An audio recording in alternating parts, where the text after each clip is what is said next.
ናታን በእኔና በዳጣ መካከል የተፈጠረውን ነገር አባዬና እማዬ ሰምተውትም ሆነ አይተውት ቢሆን ያንን የጅንጀና ቴክስት ዛሬ ከዚህ ቤት የመጨረሻ ስንብት የነበር የሚሆነው በማለት ለራሱ ሲጠይቅም ነበረ።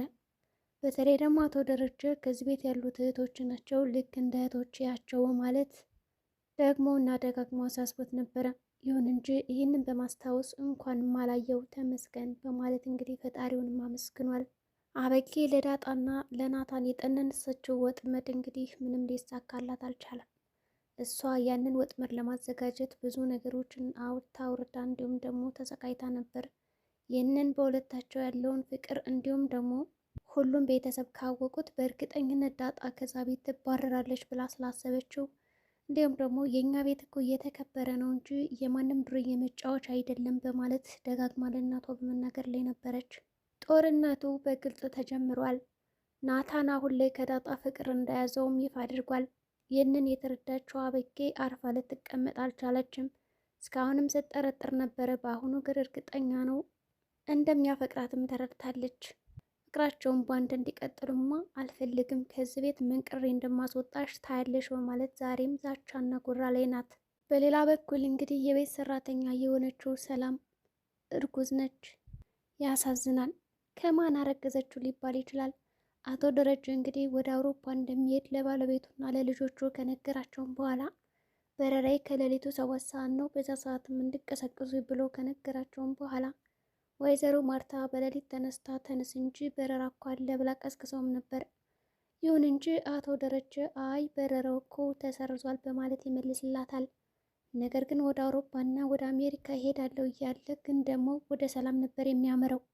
ወይዘሮ ማርታ ይህንን ነገር እስካሁን አላወቀችም። ወደፊት ደግሞ ካወቀች የባሰ ጦርነት እንደሚጀመር ግልጽ ነው። የሰላምን እርግዝና ወይም ደግሞ እንደ ጸነሰች የጠረጠረችው ጠርጣሪ እንግዲህ ዳጣ ስትሆን ሰላም ይህንን ነገር እንዴት ነው እርጉዝ ነሽ ወይ ብላ ስትጠይቃት ከው ብላ ነበር የደነገጠችው። እውነትም እንግዲህ ጽንስ አለ ማለት ነው።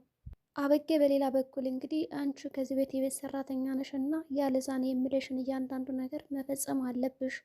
አሁን ሰተት ብለሽ ለማየ ሄደሽ እንግዲህ ዳጣ ሌሊት ከናታን መኝታ ክፍል እንደምትሄድና እንደምታድር መናገር አለብሽ። ከዛ በኋላ ነው የምከፍልሽ ገንዘብ እጥፍ ይሆናል፣ እንዲሁም ደግሞ የምታገኙ ጥሩ ነገር አለ በማለትም ነግራት ነበረ። ይሁን እንጂ ሰላም ይህንን ነገርማ ላደርግልሽ አልችልም፣ ቢያንስ እኮ እድሜን ማየት አለብሽ። እኔ እኮ እናትሽ ሆናለሁ፣ ከዚህ ቤት እኔ የቤት ሰራተኛ ብቻ አይደለሁም በማለት መልሳለች። እንግዲህ ታዲያ ምንድን ነሽ? ባለቤት ነሽ በማለትም እንግዲህ አበጌ አፋጣት ነበር። ይሁን እንጂ ሰላም እንግዲህ አንገቷን ስብር አድርጋ ነበር የተመለሰችው። በሌላ በኩል እንግዲህ እኔ እኮ ከልጅነትሽ እስካሁን ተንከባከቢ አጣጥቢ ያሳደጉሽ እናትሽ ነበርኩ። በእርግጥ ለእኔ መንከባከብ ሲገባሽ እንደዚህ ልብ ሰዋሪ ቃላቶችን መናገር አልነበረብሽም በማለት እንግዲህ ተነስታ ጥላት ትሄዳለች። ቢገባሽ እዚህ ቤት የተቀመጥኩት ገንዘብ አጥቼ ወይም ደግሞ ቸግሮኝ አይደለም። እኔ ከፈለኩ አሁኑ የቤት ሰራተኛ አልሆንም ብዬ ጥዬ መሄድ እችላለሁ። ግን ደግሞ እዚህ መሆን ስለፈረጥኩ ነው፣ በፍላጎቴ ስለሆነ ነው ትላታለች። አበጌ ይባስ ብላ እንግዲህ ነገሩን ተቀጣጠረና ታዲያ ችግር ነው እንጂ እዚህ የሚያንቆጠቁጥሽ ሞልቶች ነው እንዴ አለቻት። በጣም ልብ የሚነካ ቃል ነበር የተናገረችው። በዚህ ንግግሯ መካከል እንግዲህ ሰላም በጣም ተሰምቷታል። ይሁን እንጂ ዳጣም እንግዲህ ሰምታት ስለነበረ አበጌ ለምንድን ነው እንደዛ አይነት ነገር የምትናገሪያት? ቢያንስ እንኳን ብትወልድ እኮ ታደርስሻለች፣ ለምን አትከበሪም? ለምን ትላላቆችን አታከብሪም? በማለት ነገረቻት። ይሁን እንጂ አጭሪት አበጌ አንቺ አይመለከትሽም፣ አንቺም ራሱ ድህነት ነው እዚህ እንደዚህ የሚያቆጠቁጥሽ አለቻት። ይባስ ብላ አንቺ ሲሆን አሁን የትኛው ሀብትሽ ነው? በአባትሽ ንብረትና ሀብት አይደለ እንደዚህ እንደምትንቆጠቆጩ ስትላት አይመለከትሽም፣ ከዚህ ቤትማ አንቺ ወይኔ እንኖራለን በማለት ሁለቶችም እንግዲህ ፉክክር ይዘዋል።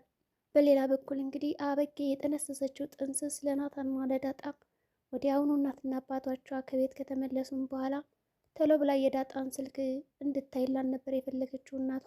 ይሁን እንጂ አበጌ መሰሪዋ ፓተርኑን ራሷ ከከፈተችውም በኋላ ተመልሳ ለመክፈት እንግዲህ ከሁሉም ሕዝብ በፊት ራሷ ናት የጻፈችው ተብሎ እንዳይነቃባት ያደረገችው አንድ ነገር ነበረ። ናታን አንቺ እንዳልጻፍሽው አውቃለሁ በማለትም እንግዲህ ዳጣ እንድትረጋጋ አድርጓታል። ግን ደግሞ በራሱም አፍሯል። እንደዚህ አይነት ጽሁፎችና ቴክስቶችን መጻፍ አልነበረብኝም በማለትም ተጸጽቷል። ይሁን እንጂ እንኪ ይኸው ስልክሽን ክፈችው ትልና አበጌል የዳጣን ስልክ ትሰጣታለች። ዳጣ በሁኔታው ግራ ግብት ብሏት ይህንን ስልክማ ልከፍተው አልችልም፣ ምን አገባሽ ስልኬ ነው መብቴ ነው አልከፍትም ትላታለች። ነገር ግን አበጌ ፓስወርዱን ታውቀዋለች። በቃ አንቺ አልከፍትም ካልሽ ምንም ችግር የለውም፣ አሁን ውሃኔ እኔ ክፈችው እላታለሁ በማለት ወደ ውሃ ስልኩን ይዘውም ሄደች። በዚህ መሀል ናታን ይርበተበታል። እማዬ ይህንን ቴክስት አየችው አላየችው እያለ ይንቀጠቀጣል። እንግዲህ እማዬ አበጌ የምትልሽ ነገር ውሸት ነው፣ ሲጀመር ሆን ብላ ለማጣላት ያደረገችው ነገር ነው። እኔና ዳጣ ምንም የምናውቀው ነገር የለም በዚህ ጉዳይ፣ ባክሽ ራሷ ናት የጻፈችው ስልኳን ወስዳ በማለት ቢነግራትም ወይዘሮ ማርታ ግን እርግጠኛ ነህ በማለት ይባስ ብሎ ጥርጣሬ የሰፈነባት። አዎ እመኝኝ ይላታል። እሺ አሁን እንዴት ልመናችሁ? ሁለታችሁም እኮ በጣም ውስግብ ያለ ነገር ነው የምንነግሩኝ በማለት እንግዲህ ወይዘሮ ማርታ ያንን ስልክ አላየውም አላምንም በማለት አበጌን መጠባበቅ ጀመረች። አበጌም እንግዲህ ውሃና ምጥኔ ከናታን መኝታ ክፍል ስለነበሩ የናታንን አንዳንድ እቃዎች እየለኩ እንዲሁም ደግሞ እያዩ ምን እንስረቀው ናታንን መጽሐፍ እንስረቀው ወይስ ደግሞ ልብሶችን ወይስ ጃኬት እያሉ የእሱ እቃ የሆኑትን ነገር መፈተሽ ይጀምራሉ። ምጥኔ ጃኬት በመልበስ ይህንን ጃኬት በቃ ሰርቀዋለሁ ትላለች። እንግዲህ ውሃም በቃ እኔም መጽሐፍ ነው የምሰርቀው በማለት እንግዲህ መጽሐፍ ለመስረቅ ትስማማለች። ግን እኮ በመጽሐፎቹ ድርድር አያውቅም ይባባላሉ።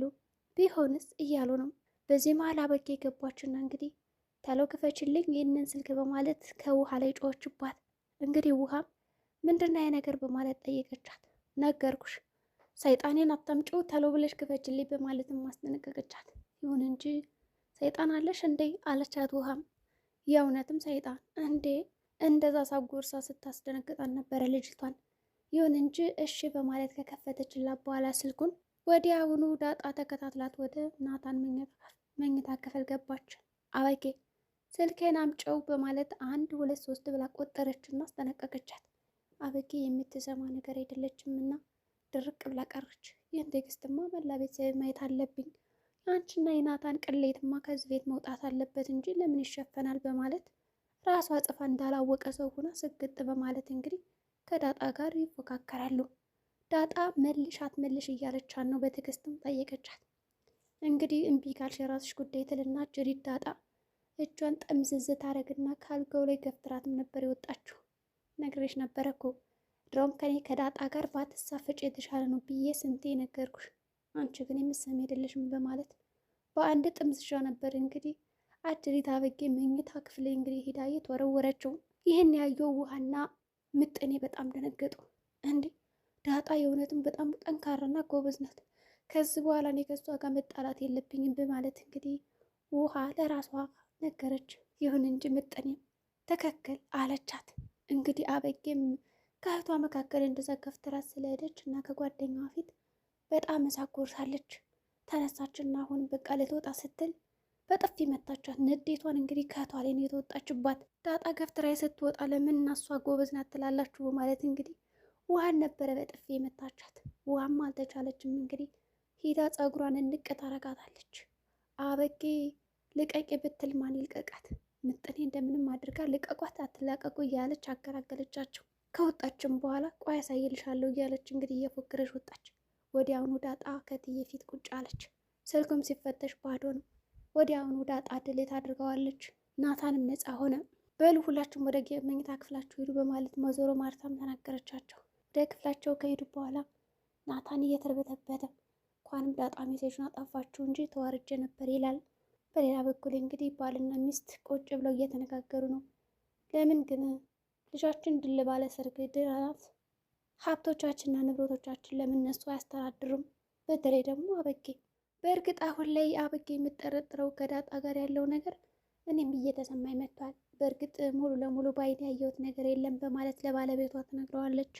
ካላየሽ እውነት ነው አትመኛት፣ ስታይ እውነቱን ንገሪ በማለት እንግዲህ ደግሞ ስለምንድን ነው አንድ ናታን ነው እንደ ያለ ሌላ ናታን እኮ ከፈለገች ሞልቶላታል። ማግባት ከፈለገች እኔ ችግር የለብኝም። ይልቅ ስለ ሰርጋቸው ከማሰብሽ በፊት እንዴት አድርጌ ይች ልጅ ወደ ትክክለኛ መንገድ ላምጣት የሚለውን ብታስቢበት የተሻለ ነው ይላታል። እሺ መክራት አለው በማለት እንግዲህ ሀሳቡን ዝም አለች። ዳጣም ከፍቷታል። ናታን በጠዋቱ ነበር የወጣውና የት ነው እያለች ሰላም ስትጠይቃት ልታገኘው አልቻለችም። ሰላም ምን ተፈጥሮ ነው በማለት ጠየቀቻት። እረ ምንም በቃ ማታ የሆነ ጭቅጭቅ ነበርና በዛ ነው። እኛ ሴቶች ያለ ምክንያት የማንወደውን ሰው አንጠራም። ወደሸዋል እንዲህ አለቻት። እረ በጭራሽ እንደዚ አይነት ነገርማ ማሰብ የለብሽም። ያላሰብኩትን አይምሮ የሌለውን ነገር አታሳሰኝ አለቻት። እሺ በቃ ይዞሽ እኔ እኮ እዚህ ጋ የመጣሁት አበጌ ስላስከፋችሽ ላጽናናሽ ብዬ ነው አለቻት።